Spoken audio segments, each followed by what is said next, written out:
Hello besties, welcome back to another mini blog. Friends వాళ్ళు అయితే ఇంటికి వచ్చారు. షాపింగ్ అంటే దిల్సుఖ్నగర్ లో మోస్ట్లీ మేము చేస్తాము. సో ఏదో శారీ ఫంక్షన్ ఉందంట, దానికోసం షాపింగ్ అయితే వచ్చారు. ఇది నెక్స్ట్ డే మార్నింగ్ బ్రేక్ఫాస్ట్ వచ్చేసి సేమియా ఉప్మా అయితే చేశాను. ఫ్రెండ్స్ పాపకి ఇష్టం అని. అయితే రియాన్ అసలు తింటాడని అస్సలు ఎక్స్పెక్ట్ చేయలేదు. మేము తింటుంటే మా సైడే చూస్తున్నాడు. తింటాడో లేదో తినిపిద్దామని తినిపించాము. వాడు తిన్నాడు. మేము అస్సలు ఎక్స్పెక్ట్ చేయలేదు. అంటే అంతేం కారం లేదు, కానీ వాడు తింటాడని అయితే అనుకోలేదు. మేము తింటుంటే ప్లేట్స్ కూడా తీసుకుని తింటుండు. ఇంకా తినిపించాము, వాడు తిన్నాడు. కొంచెము అసలు ఎక్స్పెక్ట్ చేయలేదు. చూడండి, ఎక్కడ బౌల్ పెడితే అక్కడ ఎప్పుడు తిందామా అని ఉరుకుతున్నాడు. వాడి ఫుడ్ ఆల్రెడీ మేము ప్రిపేర్ చేస్తున్నాము. వాడు అప్పటిదాకా కూడా ఆగట్లేదు.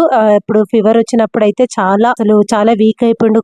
అసలు మొత్తానికే తినడమే మానేసిండు. ఇప్పుడిప్పుడే మంచిగా తింటున్నాడు. వాడు చూడండి ఎలా తింటున్నాడో. ఫ్రెండ్స్ పాపకు రియాన్ అంటే ఎంత ఇష్టమో చూడండి. వాడు తింటుంటే ఇక్కడైతే ఇలా డాన్స్ చేస్తుంది, నవ్వుపిస్తుంది. వాడిని చాలా కేరింగ్ గా చూసుకుంటది రెండ్స్ పాప రియాన్ ని. రియాన్ అంటే చాలా ఇష్టం రెండ్స్ కి. చూడండి ఎలా ఆడిపిస్తుందో. ఎప్పుడైనా అంతే, రియాన్ బాబుని ఆడిపిస్తుంది. కాకపోతే కొంచెమే భయం, ఎందుకంటే కొంచెం అప్పుడప్పుడు ఎత్తుక్కుంటుంటది. అదే చిన్న పాప కాబట్టి అది కొంచెమే భయం అనిపిస్తుంది. కానీ రిమైనింగ్ అంతా చాలా బాగా చూసుకుంటది. ఇంకా బ్రేక్ఫాస్ట్ అయిపోయినాక ఇంకా అందరం ముగ్గురం కలిసి ఇలా అయితే ఆడుకున్నాము. రియాన్ బాబు అయితే చాలా క్యూట్ గా నవ్వుతాడు. రెండ్స్ పాప చూడండి ఎలా ఆడిపిస్తుందో. Thank you for watching.